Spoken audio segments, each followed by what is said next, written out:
सर्थ म्याडमहरुमा नमस्कारता स्वागत गर्न चाहन्छु। सदा चाहिँ हामीले आज पनि टक्स प्रोग्राम चाहिँ विवाहको दिन पारेका छौँ।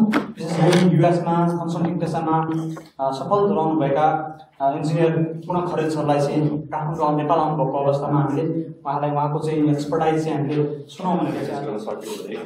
प्रोजेक्ट टाइममा कम्प्लिट प्रोजेक्टको बेनिफिट चाहिँ हामीले टाइममा लिन सक्छौँ हैन। अहिले नेपालमा हेऱ्यो भने सबभन्दा समस्या भएकै प्रोजेक्टहरू टाइममा कम्प्लिट नहुने, बजेट ओभररन हुने हैन, स्केड्युलमा कहिले पनि टाइममा नसकिने एउटा मेजर समस्या छ नेपालमा हैन। हामी सबै इन्जिनियरलाई त्यो कुरा त हामीले डिले नै भयो कुराहरू हैन। अब त्यो समस्या चाहिँ संसारमा जहाँ पनि हुन्छ, तर अलि विकसित र यो चाहिँ डेभलप कन्ट्रीहरूले चाहिँ एकदमै strong rigorous project management tools र प्र्याक्टिसहरू युज गरेर they try to finish projects on time. Usually, I would say 80% of the projects get done on time, हैन। त्यसले गर्दाखेरि चाहिँ अब के चाहिँ गर्छौँ त हामी डिफरेन्टली गर्ने होइन। I think it's the same principle, but we do it over and over, same thing, हैन। अब so a little bit about me. म चाहिँ पुल्चोक क्याम्पसबाट 2000 मा चाहिँ ग्रेजुएट भएँ with bachelor's in electrical engineering. अनि त्यसपछि चाहिँ 2 वर्ष चाहिँ नेपालमा काम गरेँ। विद्युत प्राधिकरणमा 1 वर्ष जस्तो गरेँ, अनि 1 वर्ष चाहिँ प्राइभेटमा गरेँ। त्यसपछि म अमेरिका गएँ। अमेरिकामा चाहिँ मैले मास्टर्स इन इलेक्ट्रिकल इन्जिनियरिङ गरेँ हैन। अनि 2004 मा चाहिँ म ग्रेजुएट भएर अमेरिकामै यही पावर सेक्टरमै high voltage substation design, transmission design, project and program management गरेर 14-15 वर्ष काम गरेपछि अनि 2016 मा चाहिँ I have decided to start my own company. So we launched NEA Engineering in 2016 in the US, New York. And then we grew significantly to almost 400 employees globally now. America, we have about 350 plus engineers. We have some people in Canada. We have about 60 employees in Kathmandu. Rishi Sir is the general manager of Nepal office. So our company ko chahi half of our company. So let me go to the next slide. Our company ko bareमा अलिकति यहाँ जानकारी गरौँ है. So company नाम चाहिँ NEA Engineering Consulting. We're headquartered in White Plains, New York. We have 4 regional offices in the US. We have lots of satellite offices, project offices across the United States. And then we have our international office here in Lalitpur and in Canada. Right? So currently, let's get to project management. Our company is 2 भागमा divide organization wise. Half of the company does engineering, detailed design, design needed to build big power lines, substations, transmission lines. यो बनाउने detailed design गर्छ हाम्रो almost 120 employees ले हैन. अनि बाँकी 180 plus employees ले चाहिँ PMCM contract भन्ने चलन छ नेपालमा हैन. प्रोजेक्ट उता चाहिँ प्रोजेक्ट म्यानेजमेन्ट कन्सल्टिङ यही कुरा यही हो. उता चाहिँ PMO भन्ने चलन छ. अनि हाम्रो इन्जिनियरहरुले चाहिँ अहिले प्रोजेक्ट म्यानेजर र प्रोजेक्ट कन्स्ट्रक्सन म्यानेजमेन्ट टिमले चाहिँ currently our team is overseeing $3.1 billion worth of projects. Right? These projects are very big, anywhere from $200 million to $1 billion projects. And they're long-term projects, anywhere from 3 years to 10 years projects. Right? About 3 to 10 years, and if you don't apply the tools and techniques, these projects can go over budget and it can be disaster, right? त्यसले गर्दाखेरि long-term project मा चाहिँ तपाईले project management tool अझ best नै लाउनु पर्ने हुन्छ, हैन? So that's what we do. That's about NEA, right? So पहिला यो भन्दा पहिला चाहिँ project management भनेको चाहिँ 3टा कुराले हुन्छ, हैन? There are 3 pieces of project management. It's people. People means resources, जसले काम गर्छ, हैन? It's about people. And त्यसपछि गएर process and tools, right? Those are the 3 things you apply to manage projects, right? Starts with people to make sure that qualified people in project manage गरेर आओस्, न कि चाहिँ मन्त्रीको भनाइमा युमा तिरमा गएर जब मात्रै लिने हैन. You have to have the best people to manage the project. त्यसपछि त तपाईले process, you have to apply the best processes, हैन? Project management processes जुन हामी यसमा कुरा गर्छौं. And after that, you have to use the tools. Tools भन्नाले अब यहाँहरूले कति युज गर्नुहुन्छ एउटा अब प्रोजेक्ट म्यानेजमेन्ट एकदमै बढी युज हुने टुल चाहिँ युएसमा चाहिँ it's called Primavera P6 and I'm sure you guys heard about it. For big projects you have to use that for scheduling and cost management and resource management and all that. Microsoft Project is another tool. SAP भन्ने हुन्छ त्यो SAP चाहिँ cost management use हुन्छ हैन. There is a Power BI they use for dashboard for tracking your key performance indicator of project हैन. अनि त्यो सबै मिलाएर चाहिँ तपाईले चाहिँ राम्रोसँग कम्बिनेसन गर्न सक्नुभयो भने there is a high chance you can deliver projects on time within budget हैन. किन प्रोजेक्ट म्यानेजमेन्टको गोल त अल्टिमेटली त्यही हो नि प्रोजेक्टलाई टाइममा कम्प्लिट गरेर डेलिभर गर्ने हैन. सो अब पिपललाई चाहिँ हामी कसरी चाहिँ डेभलप गर्छौं त अब यो चाहिँ अब अलिकति केएनए को प्रोसेस जान्छौं हामी हैन. हाम्रो प्रोजेक्ट म्यानेजर 180 जना भन्दा बढी प्रोजेक्ट म्यानेजर हुनुहुन्छ हाम्रो कम्पनी भित्र. उहाँहरुलाई हाम्रो म्यानेजमेन्टले चाहिँ कसरी प्रिपेयर गर्छ त प्रोजेक्ट म्यानेज गर्नलाई भनेर भन्दा चाहिँ हाम्रो चाहिँ केएनए भित्रै हाम्रो चाहिँ यस्तै weekly we do KNA university मतलब हाम्रो चाहिँ अब we have project managers they have anywhere from 15 years to 40 years of project management experience. PMI certified हुनुहुन्छ PMP छ उहाँसँग उहाँले यस्तो मेगा प्रोजेक्टहरु थुप्रै टाइममा कम्प्लिट गर्नु भएको छ हैन. त्यस्तो मान्छेहरुले चाहिँ एभ्री वीक क्लास लिने गर्नुहुन्छ अनलाइन हाम्रो एम्प्लोयरलाई ग्लोबली. त्यसले चाहिँ हामीलाई त्यो ट्रेनिङ सेट छ. त्यो सँगसँगै हामीले चाहिँ सिनियर प्रोजेक्ट म्यानेजरसँग चाहिँ जुनियर प्रोजेक्ट म्यानेजर चाहिँ त्यो मेन्टरशिपको प्रोग्राम पनि गर्छौं. भने मतलब सिनियर प्रोजेक्ट म्यानेजरबाट काम सिक्ने एभ्री डे काममा सिक्ने क्वेशन पनि सोध्ने त्यसलाई स्याडो भन्छ क्या त्यो गर्छौं हैन. त्यसपछि गएर फंक्सनल नलेज शेयरिङ अब स्केड्युलिङ कसरी बनाउने हैन अनि स्टेक होल्डर मिटिङ कसरी राख्ने अनि प्रोजेक्टको वीकली रिपोर्ट कसरी बनाउने त्यो फंक्सनल नलेज शेयरिङ पनि हामी कन्स्टेन्टली गर्छौं हैन. त्यो चाहिँ टेक्निकल एक्सपर्टिज हो. अब अनि प्रोजेक्टमै स्ट्रेटेजिक अलाइनमेन्ट कसरी गर्ने हैन. प्रोजेक्ट जब सुरु हुन्छ स्ट्रेटेजिक अलाइनमेन्ट भन्छ त्यसलाई. त्यसो के हुन्छ नि तपाईले प्रोजेक्ट सुरु गर्नुहुन्छ नि सुरुमा प्रोजेक्ट गर्ने भन्ने कुरा अब कुनै बिजनेस डिसिजन हुन्छ हैन. जस्तै अब सपोज तपाईको चाहिँ नि सडक विभागले हामीले यो हाइवे बनाउनु पर्यो भनेर प्लानिङ कमिसनले डिसाइड गर्यो. रोड डिपार्टमेन्टमा गयो त्यो एउटा प्रोजेक्ट भन्छ हैन. त्यो प्रोजेक्ट बनिसकेपछि त्यो प्रोजेक्ट चाहिँ लसले चाहिँ अब हरिजीलाई चाहिँ प्रोजेक्ट म्यानेजर डिसाइड गर्नु पर्यो डिसाइड भयो भने first thing they should do is have a very well written project charter. Project charter भनेको चाहिँ it's almost this is like नेपालमा के भन्छ त्यसलाई निर्देशन एक्ज्याक्टली प्रोजेक्टको स्कोप के हो बजेट के हो एक्सपेक्टेसन के हो सक्सेस भने के हो हैन सबै क्लियर गरेर प्रोजेक्ट चार्टर त्यो भनेको उनीहरुको गाइडिङ प्रिन्सिपल हो प्रोजेक्ट म्यानेजमेन्ट टिमलाई हैन. त्यसपछि चाहिँ त्यसमा तपाईको प्रोजेक्ट चार्टरमा डिफाइनिङ सक्सेस प्रोजेक्ट सक्सेस चाहिँ हामी कसरी मेजर गर्छौं वीकली बेसिसमा मन्थली बेसिसमा र एनुअल बेसिसमा त्यसको ट्र्याकिङ हुन्छ. ट्र्याकिङ गर्दाखेरि कुन बेलामा चाहिँ यसलाई सक्सेस भन्ने कुन बेलामा चाहिँ यसलाई रिकभरी गर्ने फेजमा लाने भनेर त्यो सक्सेस डिफाइन गर्ने क्या प्रोजेक्टमा. न कि जानुस् यो प्रोजेक्ट सकाएपछि आएर मलाई भेट्नुस् हैन क्या हैन. तपाईको चाहिँ वीकली यो रिपोर्टिङ गर्ने मन्थली यो रिपोर्टिङ गर्ने तपाईको यो चाहिँ ट्र्याकमा आएन भने चाहिँ तपाईको प्रोजेक्ट फेल भइरहेछ त्यसलाई ट्र्याकमा ल्याउनुस् भनेर त्यो खालको डिफाइन गर्ने सक्सेस डिफाइन गर्ने हैन. त्यसपछि partnership approach means you cannot do project all by yourself, right? If you're running a transmission line project, you have to partner with forest department, you have to partner with road department, you have to partner with environmental alliance, you have to create partnership with all the partner organizations, right? And त्यसपछि गएर चाहिँ तपाईको project and portfolio alignment भन्छ के. अब तपाईले एउटा project गर्दै हुनुहुन्छ तपाईले एउटा सानो प्रोजेक्ट गर्दै हुनुहुन्छ हैन तर त्यो प्रोजेक्टले अर्को ठुलो कुनै इनिसिएटिभलाई इम्प्याक्ट गर्न सकिरहेको हुन्छ नि त हैन. जस्तो तपाईले अब सानो एउटा रोड बनाउनु ललितपुरमा तर सडक विभागको चाहिँ ठुलो नेटवर्क रिङ रोड बनाउने प्लान होला पोर्टफोलियो हैन. तपाईले प्रोजेक्ट गर्दा चाहिँ पछि के हुँदैछ त्यो एरियामा भनेर त्यसलाई अलाइनमेन्ट पनि गर्ने क्या कि मैले यो गर्दैछु भने यसलाई कोअर्डिनेट गरेर उहाँहरूले के गर्दै हुनुहुन्छ let's just coordinate make sure that I am not doing something that they are planning on doing or I am not doing something that's going to conflict with what they are doing भनेर त्यसलाई project र portfolio alignment पनि गर्ने. त्यसपछि त्यो सँगसँगै project manager भनेको आयोजना प्रमुख हुन्छ नेपालमा हैन. प्रोजेक्ट म्यानेजर भनेको त त्यो प्रोजेक्टको सीईओ हैन. You are the CEO of that project. You have the full authority to execute that project, make decision for that project. you're going to have project team members, तपाईँको अन्डरमा कति थुप्रै मान्छेहरू हुन्छ depending on the size of the project.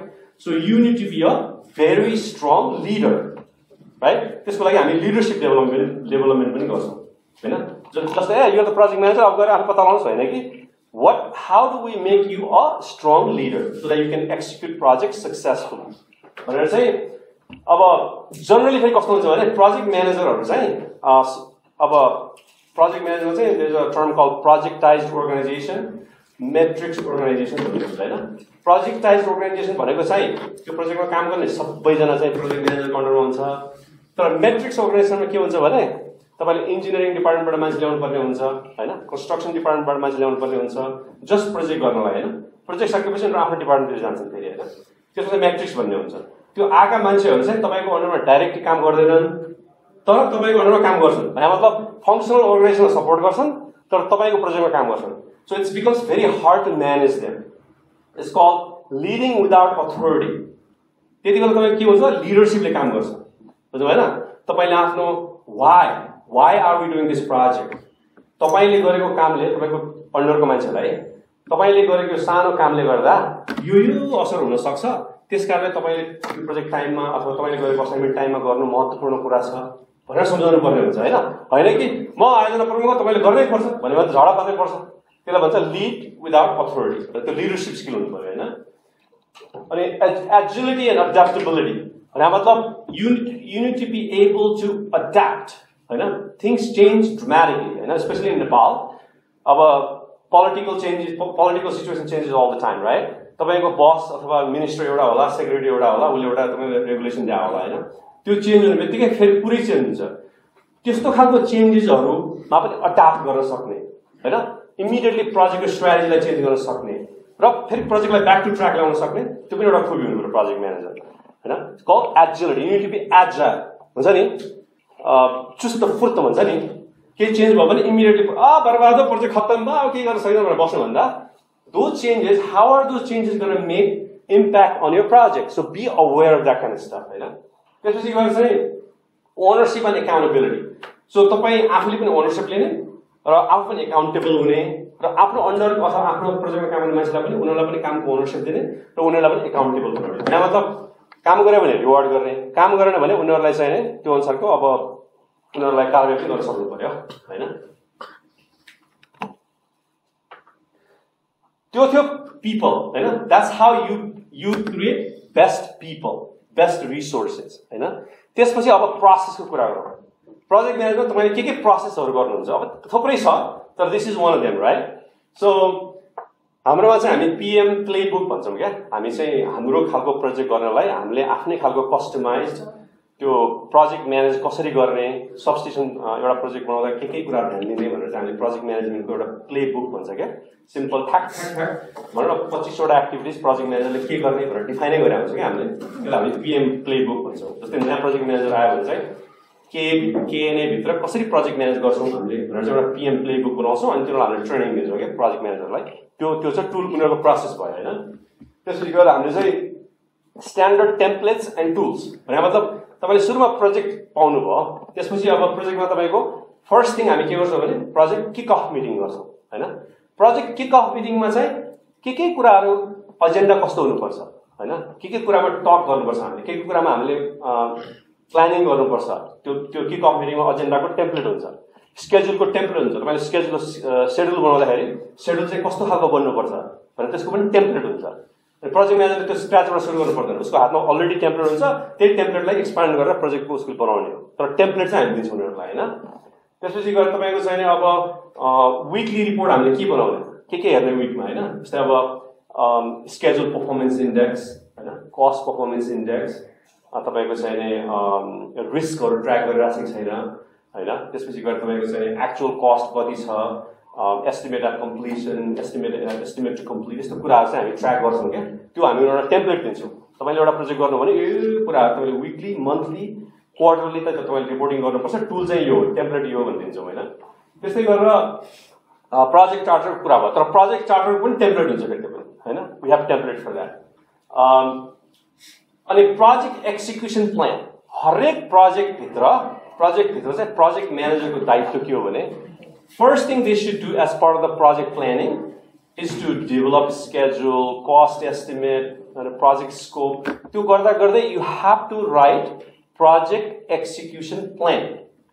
हैन यहाँ चाहिँ के भन्ने चलन थाहा छैन त्यसलाई हैन यो प्रोजेक्ट हामीले एक्ज्याक्टली कसरी एक्जिक्युट गर्छौं भनेर हामीले एउटा मजाले एउटा रिपोर्ट तयार गर्नुपर्ने हुन्छ त्यसभित्र तपाईको अर्गनाइजेसन चार्ट के हुन्छ प्रोजेक्ट म्यानेजर को हो इन्जिनियरिङ म्यानेजर को हो कन्स्ट्रक्सन म्यानेजर को हो उसको रोल्स एन्ड रेस्पोन्सिबिलिटीहरु के हो हैन अनि उसको जिम्मेवारीहरु के हो अनि त्यसपछि गर्छ तपाईको प्रोजेक्टको स्केड्युल के हो प्रोजेक्टमा रिस्कहरु के छ प्रोजेक्टका स्टेक होल्डरहरु को हुन् उनीहरुसँग हामीले कसरी कम्युनिकेट गर्ने हैन अनि रिपोर्टिङ के गर्ने यो सबै कुराहरु त्यसमा चाहिँ इन्जिनियरिङ गर्दा चाहिँ इन्जिनियरिङको कुन लेभलको डिजाइन चाहिँ इन्टरनल गर्ने कुन लेभलको डिजाइनको लागि कन्सल्टेन्ट हायर गर्ने यो सबै कुराहरु राइटिङमै लेखेर चाहिँ त्यसलाई चाहिँ हामीले प्रोजेक्ट एक्जिक्युसन प्लान लेख्नुपर्ने हुन्छ तर त्यसको हामीसँग टेम्प्लेट हुने गर्छ त्यो टेम्प्लेट चाहिँ हामीले चाहिँ प्रोजेक्ट म्यानेजरलाई दिन्छौँ डे 1 यो टेम्प्लेट हो अब तपाईं आफ्नो प्रोजेक्टको लागि चाहिँ यसलाई कस्टमाइज गर्नुस् आफ्नो हिसाबले लेख्नुस् तर यो टेम्प्लेट तपाईले पुरै एक्जिक्युसन प्लान बनाएर एक्जिक्युटिभ कमिटीमा दिएर त्यसले अप्रुभ गरेपछि अनि तपाईं प्रोजेक्ट सुरु गर्न सक्नुहुन्छ भने त्यसरी चाहिँ हामी सुरु गर्छौं तर it has every project must have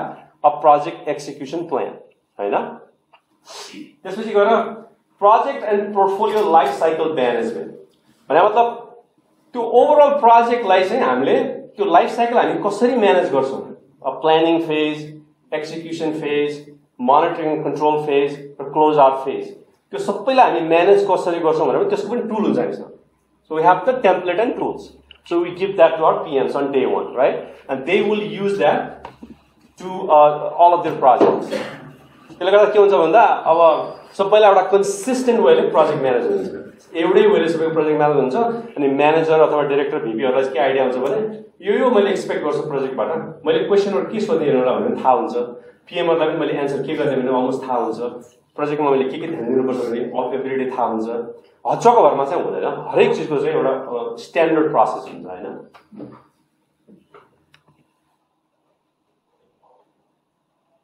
अनि त्यसपछि गएर तपाईको अब प्रोजेक्टको परफर्मेन्स हैन लास्टमा चाहिँ अब प्रोजेक्ट सुरु भएपछि त प्रोजेक्टको परफर्मेन्स इभ्यालुएसन गर्नु पर्यो अनि परफर्मेन्स इभ्यालुएसन तपाईले चाहिँ प्रोजेक्टको चाहिँ 6 महिनापछि गर्छु 1 वर्षपछि गर्छु भनेर हुँदैन हैन almost every week every day नै गरेर हुन्छ प्रोजेक्ट टिमले त्यसको इभ्यालुएसन चाहिँ रिपोर्टिङ चाहिँ उले एभ्री वीक एभ्री मन्थ गरेर हुन्छ अब त्यसमा हामी कसरी गर्छौं भने परफर्मेन्स स्ट्रक्चरमा चाहिँ पहिला चाहिँ प्रोजेक्ट एक्जिक्युसन फंक्सनल स्ट्रक्चर हुने भयो हैन प्रोजेक्ट कसरी एक्जिक्युट गर्छ भनेर हामीले प्लान गरे हुन्छ त्यो चाहिँ एउटा बक्स भयो हैन त्यसपछि उले project controls support project controls भनेको स्केड्युलिङ कस्ट कन्ट्रोल रिस्क म्यानेजमेन्ट हैन स्केड्युलिङ कन्ट्रोल त्यो सबै प्रोजेक्ट कन्ट्रोल्समा पर्यो त्यो चाहिँ that's I like to say the project controls is the brain of the project management हैन किनभने सबै कुरा तिनीहरूले डिसाइड गर्छ क्या प्रोजेक्ट फाइदामा गइरहेछ कि घाटामा गइरहेछ कि पैसा प्रोजेक्ट टाइममा सकिन्छ कि सक्दैन प्रोजेक्ट कस्ट ओभररन हुन्छ कि प्रोजेक्ट चाहिँ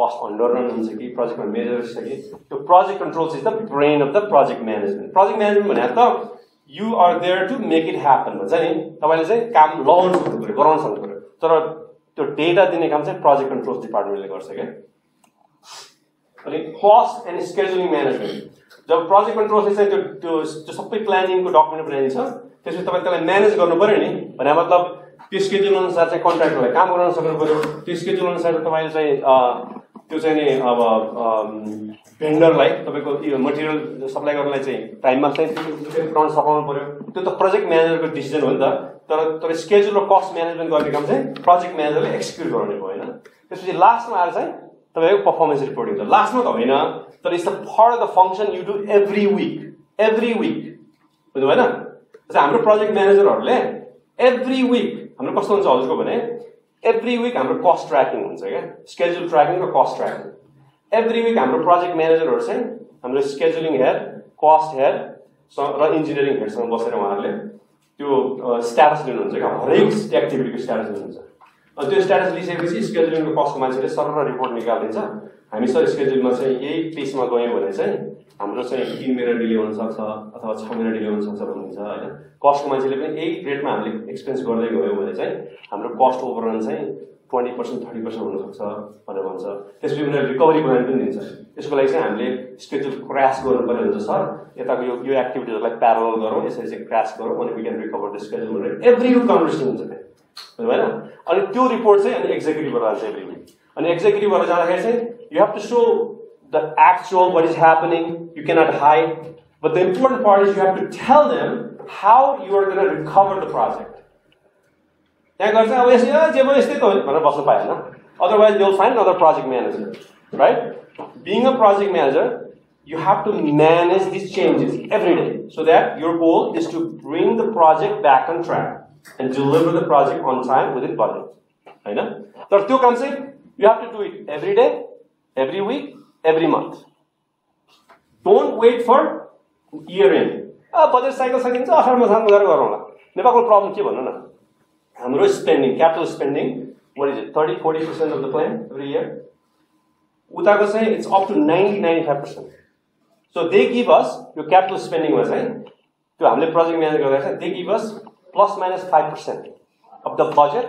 If you don't spend within plus minus 5%, that PMC will be fired. They'll fire that right away. And that's not liquidated damage पनि हुन्छ. So how can we allow project management with 30-35% spending? Spending भनेको तपाईको प्रोजेक्टमा progress भएन नि त. तपाईले प्रोजेक्टमा progress गरेपछि spending बढ्दैन त? हैन भन्न त? तपाईले डिजाइन टाइममा गर्नुभयो, प्रोक्युरमेन्ट टाइममा गर्नुभयो, कन्स्ट्रक्सन कन्ट्र्याक्टले फटाफट काम गरेर छ, त्यो स्पेन्डिङ यति बढिहाल्छ नि. हैन? स्पेन्डिङ कम हुने भनेको हामीले एक्जिक्युटै गर्न सकिरहेको छैनौं. तर एक्जिक्युट गर्ने कुरा तपाईको असाढमा सुरु गर्ने, मङ्सिरमा गएर चाहिँ आज एक्जिक्युट भएन, प्रोजेक्ट ढिलो भयो भनेर हैन नि त. असाढमा सुरु हुन्छ भने तपाईको असाढको 7 देखि नै कुरा सुरु हुनु पर्यो. Are we going to hit the capital spending plan for this year? हैन?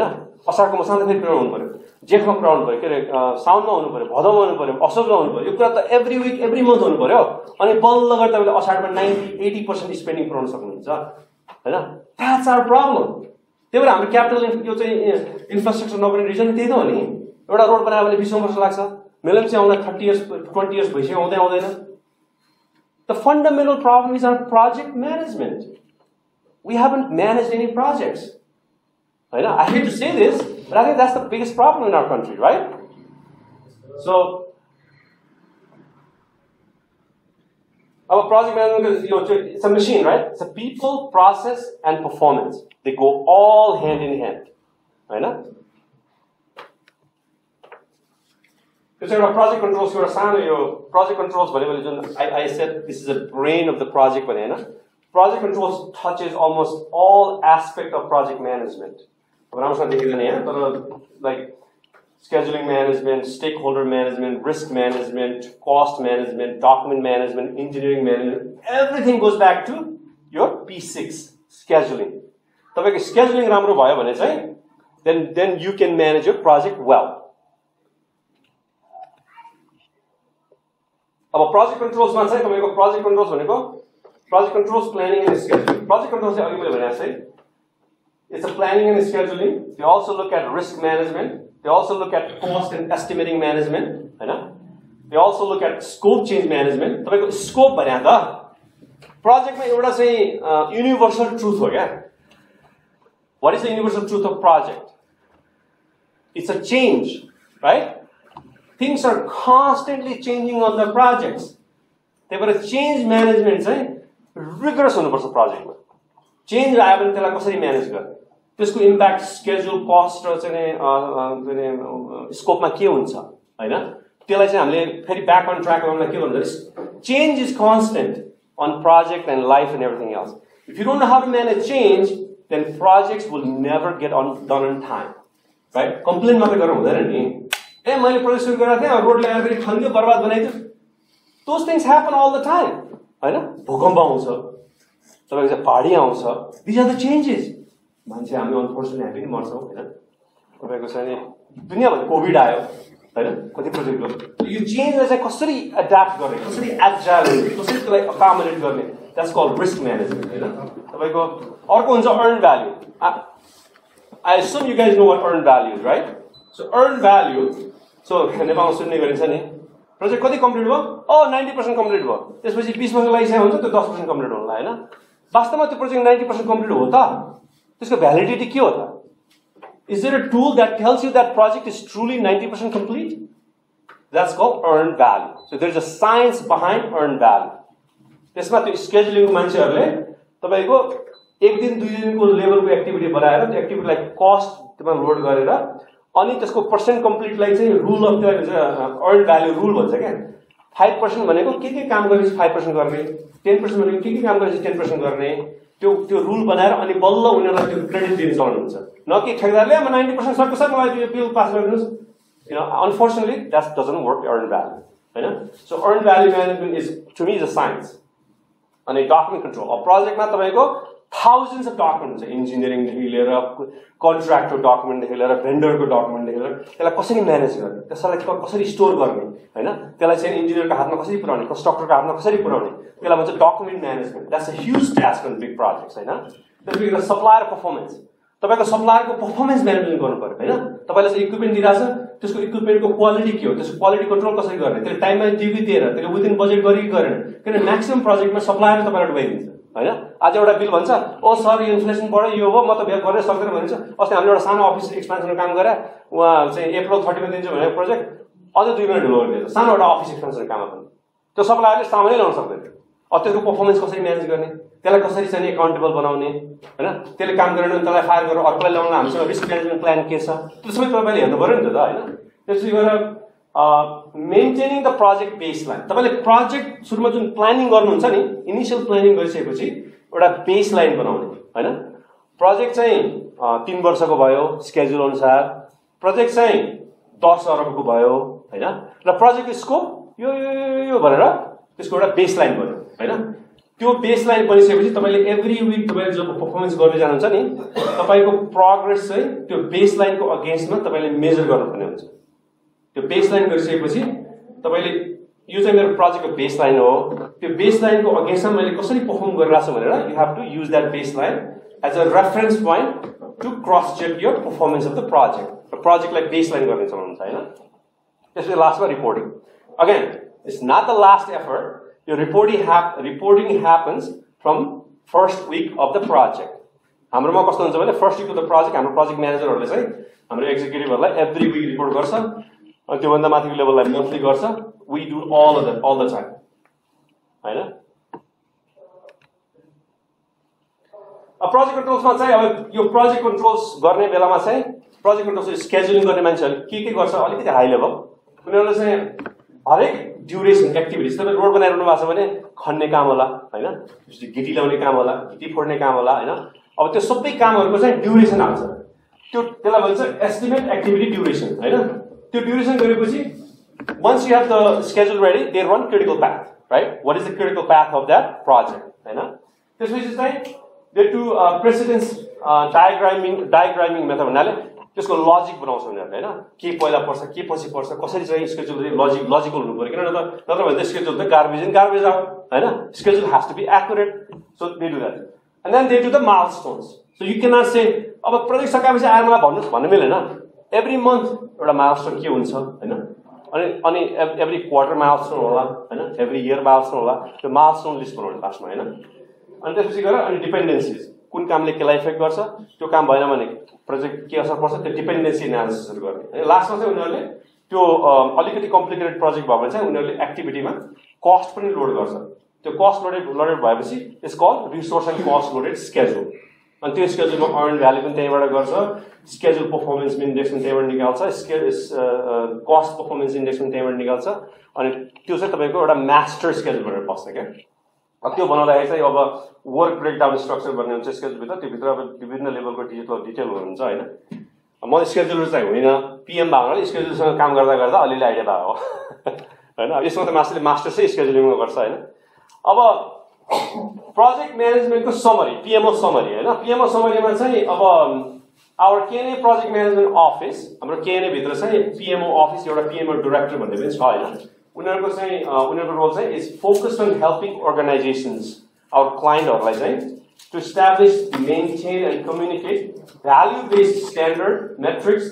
Realistic time horizon and well defined level of effort to drive real change efficiencies and effectiveness of projects किनभने प्रोजेक्ट त जसले manage गर्न सक्छ तर तपाईँले value के add गर्नुहुन्छ भने चाहिँ हाम्रो पिएमओ अर्गनाइजेसनले चाहिँ दे कन्स्टेन्टली वर्क अन द्याट उनीहरूको चाहिँ जहिले पनि प्रोजेक्टलाई टेक्नोलोजी कसरी इम्प्लिमेन्ट गर्ने, बाहिर कसरी टेक्नोलोजी आइरहेछ, इनोभेटिभ आइडियाजहरू के छ, प्रोजेक्टलाई बेस्ट भ्याल्यु होइन। हाम्रो क्लाइन्टले क्लाइन्ट जब हामीसँग आउँछ त्यो प्रोजेक्टको हामीलाई फन्डको लागि दिया होइन नि होइन। एउटा पावर प्लान्ट बनाएपछि उसले पावर प्लान्टबाट चाहिँ बिलिङ गरेर म रेभेन्यू कमाउँछु भनेर दिया हो नि। त्यो प्रोजेक्ट 1 वर्ष डिले भयो भने त्यो डेभलपरलाई कति घाटा पर्छ भन्नुहोस् त होइन।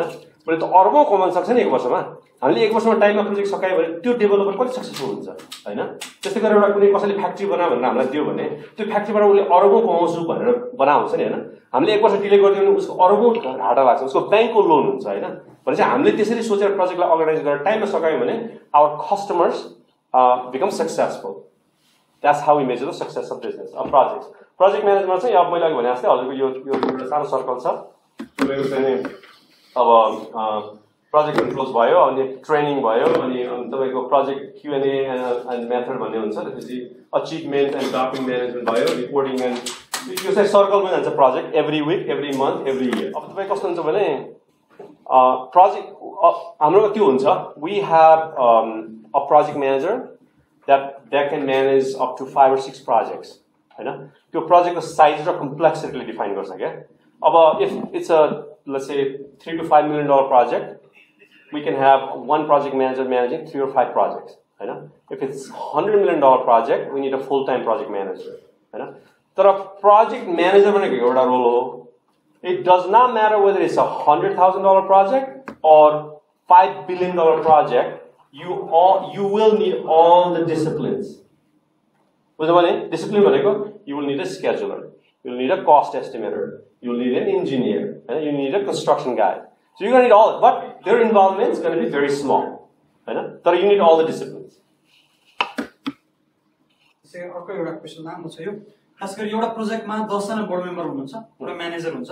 अब डिफरेन्ट थट्सले कसरी प्रोजेक्ट म्यानेज गर्न सकिन्छ नेपालमा प्रोग्राम हो भनेर एउटा जना आउनु भएको छ। बोर्ड मेम्बर एउटा company as a board member 10 वटा हुन्छ, उहाँको डिफरेन्ट थट छ, एउटा म्यानेजरले त्यसलाई कसरी ह्यान्डल गर्ने भनेर। अब यो चाहिँ कस्तो हुन्छ भने त्यो it goes back to the leadership होइन। लिडरसिप भनेको कम्युनिकेसन होइन। तपाईँले अब प्रोजेक्टको लागि के बेस्ट हो होइन, त्यसलाई चाहिँ क्लियरली आफूले पहिला बुझ्नु पर्यो। र त्यो 10 जना जो बोर्ड मेम्बर हुनुहुन्छ उहाँहरूले जुन तपाईँलाई पुश गर्नुहुन्छ होइन, यसरी गरौँ यसरी गरौँ, उहाँहरूले भनेको कुरालाई सुन्ने।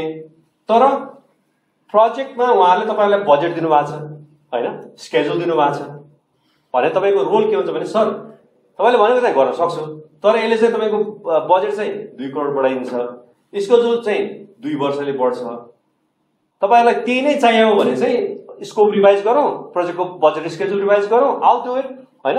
त्यो भन्यो भने उहाँहरूले के भन्छन्, ए त्यसो भए त नगरौँ होला, बजेट छैन, त्यही ट्र्याकमै त्यस्तै गरौँ। हाम्रो प्रोजेक्ट म्यानेजर भनेर चाहिँ म चाहिँ सेल्सम्यान पनि भन्छु क्या। You have to sell your idea in a very strong way. हाकिम साहबले भन्नुभएको चाहिँ गर्नै पर्यो भनेर चाहिँ त्यो प्रोजेक्टले दुबाउने होइन क्या होइन। You have to be able to fight back with very strong argument. त्यो हाम्रो पनि हुन्छ, हामीले काम गरेर आउँछ, कम्पनीको चाहिँ ओनरको सिइओ आउँछ, I want this line to be here भनिदिन्छ होइन। अनि हाम्रो प्रोजेक्ट म्यानेजरले इमिडिएटली दिएको it's a term call project deviation tracking tool. Project चाहिँ डिभिएट भइरहेको हुन्छ नि त, सो प्रोजेक्ट म्यानेजरले चाहिँ every day every week project deviate भइरहेको, स्केड्युल डिभिएट, कस्ट डिभिएटको ट्रेन क्रिएट गरेर हुन्छ क्या, लग क्रिएट गरेर हुन्छ।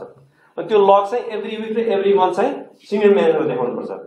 त्यो लग त्यो डिभिएसनले चाहिँ कस्ट, स्केड्युल र बजेटलाई इम्प्याक्ट गर्यो भने चाहिँ त्यो रेड फ्ल्याग हुन्छ। They have to make the decision, otherwise we stop the project. बुझ्नु भने द्याट ह्यापन्स, त्यो जहाँ पनि हुन्छ त्यो। तर प्रोजेक्ट म्यानेजर चाहिँ स्ट्रङ हुनुपर्छ। It's about empowering project manager. त्यो चाहिँ कुनै एउटा चाहिँ राजनीतिक पद मात्रै होइन क्या, you have to deliver that project होइन। हस्, अब अनलाइनको सकिया छ नि, केही छ भने क्वेसन राख्न सक्नुहुनेछ। जिज्ञासा सरको यो जुन स्लाइड छ नि, सरको चाहिँ आफ्नै अर्गनाइजेसनको अथवा जुनमा चाहिँ हुन्छ त्यसमा चाहिँ प्र्याक्टिस गरेर डेभलप गरेको स्लाइड अलिअलि थियोरीसँग पनि लिङ्क छ। अब 2-3 क्वेसनहरू सोध्न चाहन्छु सरलाई म। हजुरले जुन पिएमओ भन्नुभयो नि, हजुरहरूको अर्गनाइजेसनमा जुन प्र्याक्टिस भएको पिएमओ चाहिँ आइदर सपोर्टिभ हो कि डिरेक्टिभ हो कि अरू कन्ट्रोलिभ हो, कुन टाइपको पिएमओ हुन्छ? तपाईँहरूले जेनरली चाहिँ कुन चाहिँ एडप्ट गर्नु भएको हुन्छ? एउटा सोधौँ भनेर। अर्को एउटा चाहिँ एकदमै इन्ट्रेस्टिङ क्वेसन चाहिँ कस्तो हुन्छ भने एस्टिमेट एक्टिभिटी ड्युरेसन हुन्छ नि, त्यो चाहिँ एकदमै गाह्रो चिज जस्तो लाग्छ। तपाईँ अर्गनाइजेसन कसरी गर्नुहुन्छ यो चिजहरू होइन, किनकि अब यसको विभिन्न थ्योरीहरू छ, विभिन्न तरिका छ। जस्तै अब पहिलाको पास डेटाहरू पनि लिने छ, अब कति चाहिँ अब हाम्रो सिमुलेसन टुल्सबाट पनि आउँछ होइन। तपाईँको अर्गनाइजेसनमा चाहिँ के गर्नुहुन्छ बेसिकली हजुरको अर्गनाइजेसनको पर्सपेक्टिभबाट त्यो सोध्न चाहन्छु होइन। अनि अर्को एउटा क्वेसन चाहिँ छ सर, अनि सरहरूले चाहिँ बिजनेस केस पनि डेभलप गर्नुहुन्छ कि डाइरेक्ट एकैचोटि प्लानिङ फेजमै गएर चाहिँ प्रोजेक्ट चार्टर डेभलप गरेर अनि सुरु गर्नुहुन्छ? त्यता क्वेसन भयो है। एउटा चाहिँ त्यो तीनटा भन्नुभयो। आई थिङ्क इट्स सपोर्टिभ, किनभने तपाईँको we call servant leadership. So we really serve our employees and team members instead of being directive we become supportive. त्यो प्रोजेक्ट म्यानेजर भनेको चाहिँ टप पोजिसन भएको हुनाले चाहिँ he or she is there to support his or her team to really lift them up to complete the project हैन। अब अर्को चाहिँ त्यो एक्टिभिटी ड्युरेसन भन्ने कुरा, प्रोजेक्ट फेल खाने एउटा रिजन के होला? मेन रिजन चाहिँ के होला? कुनै पनि प्रोजेक्ट फेल खाने हजुर लिडरशिप जस्तो लाग्छ। What else? Yeah, that could be one. What else? Supply chain. Yeah, that is absolutely, yeah. What else? What else? It fails from the planning phase. Planning. Planning without contingency. What was that? Planning without contingency. Exactly. So the planning may fail खाने हो, किनभने त्यो कस्तो हुन्छ भने त्यो project manager select गर्नुसँग त्यो already ढिलो भइसकेको हुन्छ, अनि त्यो चाहिँ रस अनि झ्याप्पै तपाईँले गएर सामान किन्नुहुन्छ, यो गर्नुहुन्छ, अनि त्यसपछि गोलमाल भएर त्यो प्रोजेक्ट चाहिँ त्यसपछि बर्बाद हुन जान्छ होइन। त्यसले गर्दा जनरली के गर्नुपर्छ भने त्यो स्ट्रेसफुल टाइम हो इनिसियल प्लानिङ भनेको। तर what we do is we always negotiate and buy extra time during planning. त्यो प्लानिङमा हाम्रो यस्तो रिगरस हुन्छ नि, we spend almost 3 months locked in a room, key stakeholders, whiteboard exercise. किनभने त्यो एक्टिभिटी ड्युरेसन तपाईँले प्लान गर्नु भएन भने त त्यो तपाईँको नट्स एन्ड बोल्ट्स त त्यही हो नि, तपाईँले त्यो नै म्यानेज गर्न सक्नु भएन होइन। तपाईँको चाहिँ एउटा चाहिँ सानो कन्ड्युट खन्नलाई तपाईँलाई कति टाइम लाग्छ भने थाहा छैन भने तपाईँले कसरी चाहिँ त्यो दुईवटा लाइन जोड्नुहुन्छ होइन। तपाईँ लाइन जोड्छ समय लाग्छ भन्नुहुन्छ, त्यो ट्रेन्च खन्न 1 वर्ष लाग्यो भने कसरी गर्नुहुन्छ त्यो? त्यसले गर्दाखेरि एक्टिभिटी ड्युरेसन एनालिसिस भनेको प्लानिङ। त्यसमा चाहिँ हामीले कम्प्रोमाइज नगरेर त्यो प्रिन्सिपल त्यो मास्टर स्केड्युलरलाई कोठामा राखेर, सब्जेक्ट म्याटर एक्सपर्टहरू त्यही कोठामा राखेर 2 महिना 3 महिना depending on the size of the project, small project $10 million प्रोजेक्टलाई चाहिँ 1 हप्ता लाग्ला भने $1 billion प्रोजेक्टलाई 3 महिना लाग्ला। तर we spend that time until that is done. we say the project has not gone to execution phase. The project planning भएपछि त्यो स्केड्युलिङ सब रिसोर्स लोड सबै भएपछि अनि त्यो स्कोपहरू लक हुन्छ, स्केड्युल लक हुन्छ, बजेट लक हुन्छ, then we call baseline. अनि त्यसपछि बल्ल तपाईँको एक्जिक्युसनमा जान्छ। भएन? अर्को के क्वेसन थियो? लास्ट क्वेसन चाहिँ मैले त्यो सोध्न जस्तै हजुरहरूले चाहिँ बिजनेस केस पनि बिजनेस केस त्यो बिजनेस केस कस्तो हुन्छ भने हजुरको त्यो मिक्स हुन्छ। मैले एउटा प्रोग्राम रन गरेको थिएँ, एउटा $1 billion प्रोग्राम। त्यसमा चाहिँ मेरो टिमको रोल चाहिँ बिजनेस केस लेख्ने पनि थियो। हामीले चाहिँ आइडिया फेजबाट काम गर्थ्यौँ। त्यो गेट भनेको थिएँ मैले अघि, त्यो गेट 1 मा चाहिँ आइडिया फेज भयो। त्यो आइडिया जसले पनि निकाल्न सक्छ अर्गनाइजेसनमा। त्यो आइडियालाई चाहिँ इभ्यालुएसन प्रोसेस हुन्छ, सबै आइडियाहरू प्रोजेक्ट हुँदैनन् होइन। अनि त्यो इभ्यालुएसन गर्दाखेरि चाहिँ गेट 2 मा चाहिँ we are responsible for writing business case. अनि त्यो बिजनेस केस चाहिँ एक्जिक्युटिभ बोर्डमा गएर अप्रुभ भएपछि देन बिकम्स द प्रोजेक्ट। अनि प्रोजेक्ट चार्टर बन्छ, अनि त्यसपछि एक्जिक्युसन प्लानिङमा जान्छ, अनि एक्जिक्युसनमा जान्छ।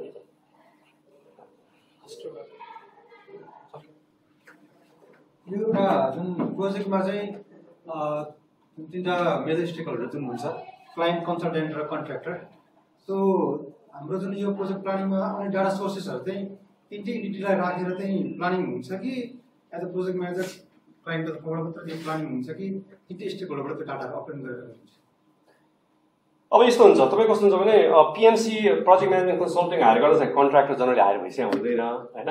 त्यसले गर्दाखेरि चाहिँ अब पिएमसी अब स्पेसली हाम्रोमा चाहिँ अब एक्सपर्टहरू, रेजिडेन्ट एक्सपर्टहरू छ हरेक फिल्डको होइन। अनि हाम्रो चाहिँ सब्जेक्ट म्याटर एक्सपर्ट भनिन्छ, एसएमई भन्छ नि, त्यो एसएमईहरूलाई हामीले पुल गर्छौँ, हाम्रो इन्टरनल एसएमई। त्यसपछि गएर चाहिँ क्लाइन्टको एसएमईलाई पनि पुल गर्छौँ, क्लाइन्टभित्र पनि एसएमईहरू हुन्छ। त्यो 2टा टिम बसेर चाहिँ प्लानिङ फेज चाहिँ हामीले त्यसरी सघाउँछौँ। हैन। अब EPC हो भने चाहिँ EPC कन्ट्र्याक्टर हायर भएपछि फेरि फर्दर लेभलको प्लानिङ हुन्छ। तर डिजाइन बिड बिल्ड भन्ने हुन्छ नि त्यसमा चाहिँ PMC र यो के अरे क्लाइन्टको SMEहरू बसेर we plan project properly then go to the bidding phase। किनभने बिडिङ हुँदा त तपाईको 90% डिजाइन भएपछि मात्रै बिडिङ हुने हो। त्यति बेला त कन्ट्र्याक्टर आइसकेको आउँदैन। तर कन्ट्र्याक्टर आइसकेपछि फेरि कन्ट्र्याक्टरको इन्भल्भमेन्टमा त्यसलाई फर्दर डिफाइन गर्छौँ हामी त्यो बाँकी फेज चाहिँ क्या हैन। त्यो प्रोजेक्ट त्यति बेलासम्म त 30% कम्प्लिट भयो होला, 70% त कन्स्ट्रक्सन हुन्छ। अनि कन्स्ट्रक्सनको कन्ट्र्याक्टर सिलेक्ट गरिसकेपछि एउटा क्लज के हुन्छ भने you have to participate to help further plan our project for the remainder of the project. अनि उनीहरूको इनपुट लिन्छ अनि सबै त्यसलाई फर्दर त्यसलाई सोलिडिफाई मात्रै गर्ने त्यसपछि चाहिँ। Does that make sense? एउटा सानो क्युरियोसिटी छ, हजुरले EPC कन्ट्र्याक्ट पनि गर्नु भएको अनि त्यसपछि मैले एउटा सोध्न खोजेको थिएँ कुरो, EPC कन्ट्र्याक्टमा PMC क्लाइन्टले राख्नु पाउँछ पाउँदैन, राख्छ कि राख्दैन त्यहाँ US मा? त्यो यस्तो हुन्छ अर्गनाइजेसनले यो PMC हायर गर्नु खोजिरहेको छ हैन। EPC मा चाहिँ PMC किन हायर गर्यो भनेर क्युरियोसिटी लाग्यो। किनकि EPC भनेको मल्टिपल कन्ट्र्याक्ट चाहिँ म हैन गर्न सक्दिनँ, सबै काम चाहिँ गर भनेर दिएर जस्तो कन्ट्र्याक्ट हो कि जस्तो बुझाइछ। US मा चाहिँ के हुन्छ? EPC PMC ले गर्दैन। EPC कस्तो हुन्छ तपाईको भने PMC हायर गर्छ क्लाइन्टले हैन। त्यसमा चाहिँ it's not even call PMC, it's call program manager / owner's engineer भन्छ क्या। प्रोजेक्ट म्यानेजमेन्ट / ओनर इन्जिनियर हैन। अब जस्तै त्यसमा चाहिँ सानो टिम हुन्छ, ठुलो टिम हुँदैन। किनभने त्यसमा धेरै अब काम त कडा हुन्छ तर इन्गेजमेन्ट सानो हुन्छ। किनभने प्रोजेक्ट म्यानेजमेन्ट EPC ले गरेको हुन्छ नि त, EPC को प्रोजेक्ट म्यानेजमेन्ट। अनि हामी चाहिँ त्यसमा त्यस्तो बेलामा चाहिँ it's call owner's representative, owner's rep भन्छ क्या। त्यसमा चाहिँ हाम्रो रोल के हुन्छ भने we work very closely with client to write the EPC scope and project plan and the main RFP. We help our owner to go through the procurement process to hire EPC firm. EPC firm hire भइसकेपछि 90% of the project management उनीहरूले गर्छ। तर हामीले चाहिँ हामीलाई विकली बेसिसमा tracking के गर्ने, monthly बेसिसमा tracking के गर्ने, हामीलाई के खालको इनपुट दिनुपर्छ भनेर हामीले आफ्नो ड्यासबोर्ड आफै बनाउँछौँ। त्यो अनुसार क्लाइन्टलाई चाहिँ इन्टरफेस गर्न हामीले हेल्प गर्ने हो। र उनीहरूको क्वालिटी कन्ट्रोल, इन्जिनियरिङको क्वालिटी कन्ट्रोल चाहिँ सबै हामीले नै हेर्छौँ। PMC त PMC नै हो तर अलि लो लेभल हुन्छ। तर डिजाइन बिल्डमा चाहिँ हामी very heavy involvement हुन्छ। We drive the entire project। तर हाम्रो अहिले चाहिँ I would say 90% of our work is design build। हामीले चाहिँ 10% चाहिँ EPC हेर्छौँ हामी। अघिको नै कुरामा चाहिँ नेपालमा चाहिँ अलिकति कन्स्ट्रक्सन कम्पनीहरूलाई चाहिँ जुन तपाईँको डिजाइन पछाडि कन्स्ट्रक्सनमा जुन जाने प्रोजेक्टहरू चाहिँ कन्स्ट्रक्सन कम्पनीलाई अलिक धेरै रेस्पोन्सिबिलिटी बनाएको देखिरहन्छ होइन।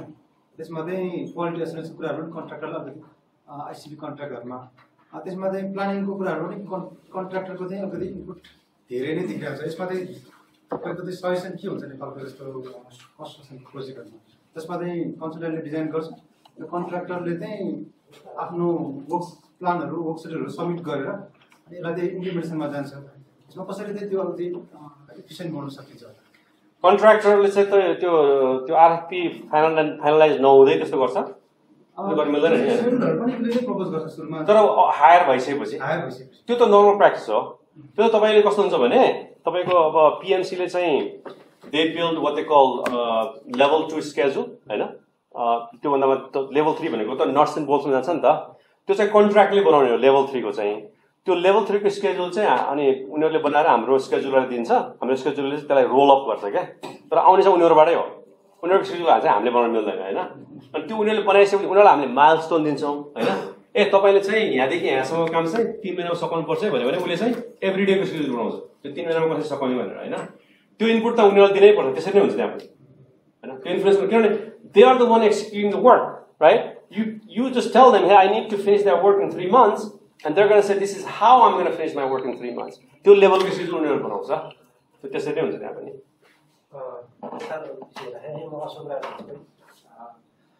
हामीहरूकोमा चाहिँ अलिकति प्रब्लम चाहिँ यो इन्जिनियरिङमा त्यसमा अघि भन्नुभयो अरूलाई चाहिँ डिस्कस होइन। अब यस्तै बिजनेसलाई चाहिँ राष्ट्रिय गौरवको आयोजना गर्न भने टाइम मैनेजमेन्ट भएको होइन, कस्ट भएका विषयहरू चाहिँ छन् होइन। यसमा चाहिँ अलिकति विभिन्न मन्त्रालयहरूसँग चाहिँ समन्वय गरेर अगाडि बढ्नुपर्ने अवस्था पनि छ। त्यसमा चाहिँ यो रिलेटिभको अथोरिटी, अब हाम्रो अर्को अथोरिटी हुन्छ हाम्रो गभर्मेन्ट भएका, त्यसमा चाहिँ कामहरू गर्न चाहिँ एकदम अप्ठ्यारो स्थितिहरू छ है। जस्तै चाहिँ हाम्रो EIA IE का विषयहरू छन्। EIA सुरु गर्नु त एउटा महाभारतै हुन्छ। त्यो भएको भने चाहिँ अलिकति मैले के भन्नु खोजेको भन्दाखेरि बाहिरको प्र्याक्टिस चाहिँ यो इन्भाइरोमेन्टल प्रोटेक्सनसँगका विषयहरू यस्तै हाम्रो जस्तै अलिकति स्ट्रिक्ट खालको छ कि होइन अलिकति लिबरल छ कि हाम्रो अहिले भइरहेको इन्भाइरोमेन्टल प्रोटेक्सन एक्टलाई चेन्ज गर्नुपर्ने हाम्रो अवस्थाअनुसार चेन्ज गर्नुपर्ने हो कि अरू चाहिँ हाम्रो कानुनी प्रावधानहरू भने यो कन्ट्र्याक्टलाई चाहिँ टाइमली कम्पिटिसन चाहिँ यसलाई चाहिँ कस्ट ओभररन हुन नदिएर टाइमली कम्पिटिसन गर्नको लागि सरकार सुधारहरू चाहिँ पोलिसीको तर्फबाट के गर्छ यो सँगसँगै थोरै लामो सर यो In Nepal, planning stress problem are basically financial arrangement and site clearance and environmental clearance. Cost estimation is always done in traditional way without considering all risks issues. How those issues are planned and managed in international sector? Could you please elaborate those issues? So के हुन्छ भने अब policy कुरा गर्दा चाहिँ यो हामी खुब कुरा गर्छौँ ऋषि sir was he was in NEA for 35 years. He was a director from NEA. He ran big projects in NEA. So being in Nepali, this always we discuss, why these projects are not being done on time. केही ठाउँमा तपाईँ border पारि जानुहोस् इन्डियाले ड्याङ ठुल्ठुलो road बनाइरहेछ पानी बनाइरहेछ हामी चाहिँ किन गर्न सक्दैनौँ सानो कन्ट्री छ होइन चाह्यो भने त हामी ओभरनाइट गर्नुपर्ने हो नि होइन अनि किन चाहिँ यति गाह्रो भइरहेछ भन्ने कुरा चाहिँ मेरो अब्जर्भेसन टाढाबाट हेर्दा नेपालमा अलिअलि काम त गरिरहेको पहिला होइन मलाई चाहिँ के लाग्छ भने इन्भाइरोमेन्टलको कुरा एकछिनमा गर्छु है म I'll get there. I think the policy लेभलमा चाहिँ जस्तै फर्स्ट वर्ल्डमा अहिले इन्डियाले चाइनाले प्रोजेक्टहरू ओभरनाइट नै सघाउँछ ओभरनाइट भन्नाले अन टाइम विदिन बजेट हरेक प्रोजेक्ट भइरहेको छ क्या अहिले होइन इन्डियामा जानु त्यो दिल्लीदेखि बम्बईको कति 1200 कि कति किलोमिटरको रोड आउनु सकिँदैन रहेछ होइन they just started what 4-5 years ago that's a massive highway right इन्डियामै गर्छ हाम्रो जस्तो कल्चर भएको कन्ट्री हो नि होइन त्यहाँ पनि त्यही प्रब्लमहरू छ किन तिमीले गर्छ हामीले किन गर्दैनौँ भन्ने एउटा मेरो चाहिँ एनालिसिस है तिम्रो चाहिँ के हुँदो रहेछ भने नि it starts with problem with our procurement process. हाम्रो के खरिद बिक्री भन्छ नि खरिदेन भन्छ नि procurement act. That's where the fundamental problem is. हाम्रो समस्या के छ भने हाम्रो चाहिँ यो procurement act कसरी बनाएको जस्तो लाग्छ मलाई भने यो चोरको लागि बनाएको एक्ट हो कि खास हो चोरीलाई कन्ट्रोल गर्न बनाएको एक्ट हो हैन हैन किनभने तपाईले चोरी त 10% होला तर त्यो 10% कन्ट्रोल गर्दा 90% कन्ट्रीमा घाटा लागिरहेछ क्या हैन प्रोजेक्टको टाइममा भएको छैन नि हैन अब त्यही ठाउँमा उता कसरी काम हुन्छ प्रोक्युरमेन्ट एक्टको बारेमा कुरा म भन्छु हैन जस्तै हामी जस्तो कम्पनी हामी जस्तो त्यहाँ अब हामी त we're probably the smallest companies यो फिल्डमा चाहिँ हाम्रो कम्पिटिसन गर्ने कम्पनीहरु चाहिँ 4000 5000 10000 50000 1 लाख कर्मचारी भएको कम्पनीसँग हामी कम्पिटिसन गर्छौं हैन अमेरिकामा चाहिँ अनि उनीहरु ग्लोबल कम्पनी नै हो सबै हैन त्यहाँको प्रोक्युरमेन्ट प्रोसेस के हुन्छ भने let me explain you how this works. I hope some of you guys work for government utilities and stuff like that, right? त्यहाँ कसरी प्रोक्युरमेन्ट हुन्छ भने मास्टर सर्भिसेस अग्रिमेन्ट भन्ने हुन्छ क्या MSA भन्छ क्या अथवा इन्जिनियर अफ चोइस भन्ने हुन्छ त्यो चाहिँ उनीहरूले एभ्री 3 years अथवा एभ्री 5 years त्यो चाहिँ कम्प्यारेटिभली बिड गर्छ त्यसमा चाहिँ हेड टु हेड त्यस्तो कम्पिटिसन हुन्छ प्राइसमा भन्दा पनि क्वालिफिकेसन कम्पिटिसन हुन्छ क्या हैन क्वालिफिकेसनमा बेस्ट भएपछि अनि उनीहरूले रेटहरु छ के त्यो बिलिङ रेटहरु छ अनि रेटमा पनि कम्पेटिटिभ छ रिजनेबल छ भने जनरली एकदमै हाई क्वालिटीकोलाई चाहिँ रेट हाईमा पनि लिन्छ उनीहरुले हैन त्यसरी उनीहरुले चाहिँ अब त्यसमा छिर्न चाहिँ महाभारत एकदमै गाह्रो हुन्छ त्यो it's like a iron door हैन त्यसमा छिरिसक्छ जस्तै उनीहरुले ओपन गर्यो भने चाहिँ अब 100 वटा कम्पनीले फाइल गर्यो भने चाहिँ 4 जनाले पाउँछ के त्यो चाहिँ 4 जनाले दिन्छ 4 जना 5 जनाले दिन्छ हैन त्यस्तो हामीसँग 15 वटा त्यस्तो MSA छ के अमेरिकामा अहिले लङ टर्म 3 to 5 years त्योमा छिर्न महाभारत हुन्छ त्योमा छिरिसकेपछि चाहिँ they don't do comparative bidding at all they sole source us किन सोल सोर्स गर्छ थाहा छ म हामीलाई मन पराएर हो होइन नि किनभने उनीहरुको टाइम यस्तो टाइट लाइन हुन्छ नि यति टाइट हुन्छ कि they have to finish projects on time they don't have time for comparative bidding right so they will say hey KNA I have this project for you do you have resource I already know your rate go do the work yeah PT contractor भन्छ नि so up to $100 million projects बुझ्नु भयो किन उनीहरुको procurement एक्टले के गर्छ भने मैले MSA मै मैले यो कम्पिटिटिभ बिड गराइसके हैन यिनीहरुले कम्पिट गरेर आएको कम्पनीहरु हो तर I'm gonna divide the work त्यसभित्र चलखेल केही पनि हुँदैन उनीहरुको they are very very honest उनीहरूले केएनएलाई चाहिँ 1 मिलियन दियो भने अर्कोले 1 मिलियन दिन्छ, अर्कोले 1 मिलियन दिन्छ। साइज हेरेर रिसोर्स हेरेर उनीहरूले वर्क डिस्ट्रिब्युट गर्छ। त्यसले गर्दाखेरि तिनीहरूको 95% काम टाइममा सकिन्छ होइन। किन प्रोक्युरमेन्टमा सबभन्दा बढी टाइम जान्छ नि होइन भन त। अस्ति मैले एउटा इन्फर्मेसन प्रयोग गरेको थिएँ, अब आरएफपी आउँदैछ, हामीले अवार्ड गर्दा चाहिँ 9 महिना लाग्छ भनेर। 9 महिना त त्यसै इयरै गइसक्यो त। When are you going to execute the project, right? That's a year-long project. That's going to be 3 years project by the time that will be done, if they're lucky, होइन। त्यो एउटा प्रब्लम। अर्को प्रब्लम चाहिँ अनि अब comparative bid गर्ने project पनि हुन्छ, त्यहाँ पनि हुन्छ कम्पेरिटिभ ठुल्ठुलो $1 बिलियन प्रोजेक्ट कम्पेरिटिभ बिड हुन्छ। तर कस्तो हुन्छ त्यहाँ भने तपाईँको चाहिँ कस्तो हुन्छ, जब म नेपाल इलेक्ट्रिसिटी अथोरिटी भएँ, रोड डिपार्टमेन्ट भएँ म होइन, मैले आरएफपी निकालेँ होइन, मैले 1 करोडको आरएफपी निकालेँ होइन। अनि ठेकेदारहरूले कम्पिट गरे। अब ठेकेदारहरूले चाहिँ एउटा ठेकेदारले चाहिँ 30% लोन हाल्यो होइन। भने मैले के गर्छु भने मेरो वास्तवमा त्यहाँ पहिला it's called fair cost estimate. So the owners they do their fair cost estimate, even they are technically qualified, if their bids are lower than 10% of the fair cost estimate, they reject those bids. They'll say there's no way you're going to be able to finish that project within that budget. भनेर disqualify गरिदिन्छ। एकपल्ट हामीलाई disqualify गरिदियो, हाम्रो budget एकदमै सस्तो हो भनेर। हामीले चाहिँ एकदमै कम्पिटेटिभ गरेर अलिकति त्यसलाई कन्भिन्स गरौँ भनेको त त्यो त बजेटै कम छ, you can not finish the project on time भनेर विदिन बजेट भनेर हामीलाई डिस्क्वालिफाई गरिदियो होइन। त्यो चलन छ त्यहाँ। यहाँ चाहिँ के छ भने सस्तोभन्दा सस्तोमा काम देऊ होइन। 30%मा काम कममा काम कहीँ हुन्छ संसारमा? There's no way, right? 55% मा right? तपाईहरु सबै एस्टिमेट गर्नुहुन्छ नि हैन? Is that even possible? अब प्रोजेक्ट सबै होल्ड गर्छ अनि कहिले पनि काम सक्दैन, ठेकेदारलाई पिटाछ पिटेर के गर्ने? घरमा पैसा नआउँदैन अनि सरकारको पैसा लिन्छ, जग्गा किन्छ, पैसा कमाउँछ, सुत्छ, बस्छ। That's the Procurement Act problem. If government is really serious about executing projects on time, they need to dismantle that act and really think about being innovative.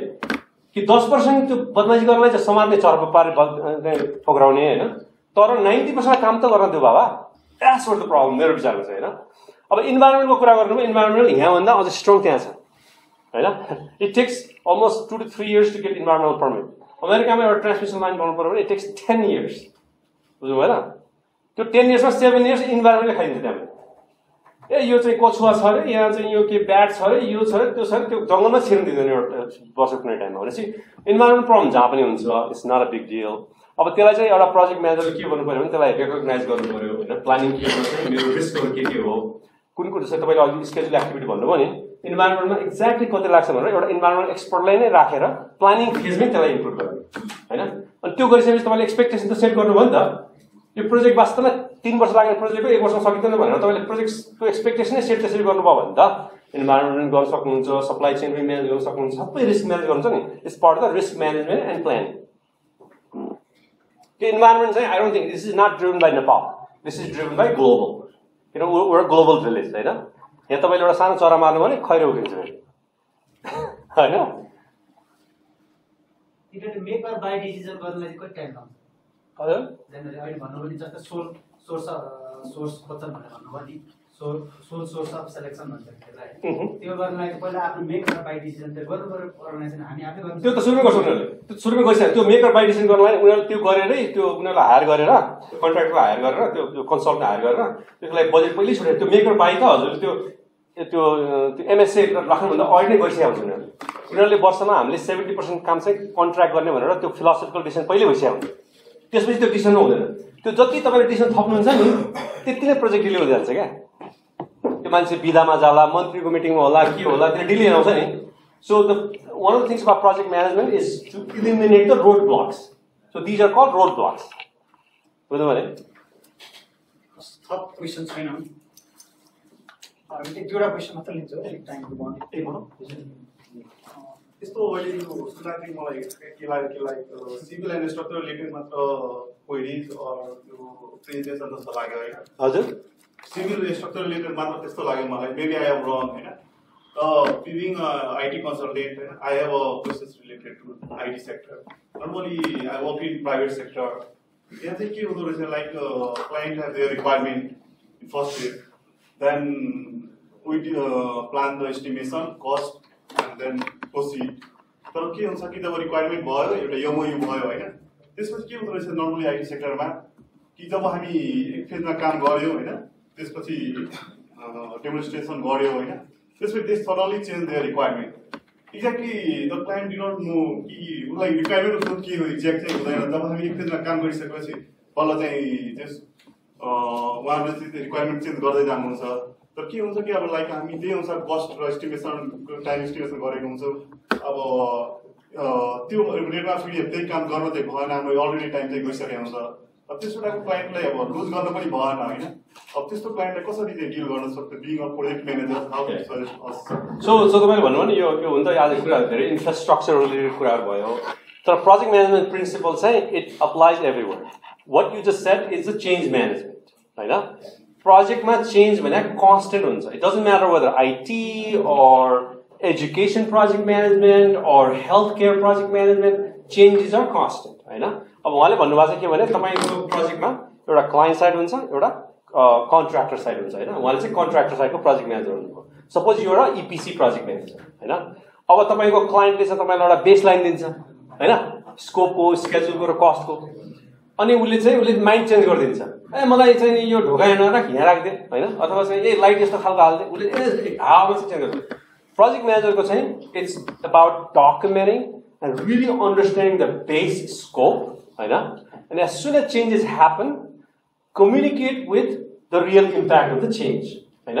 And then it's all about communication, yeah? It's called expectation management. तपाईँले भन्नुभएको चाहिँ मैले बुझेँ.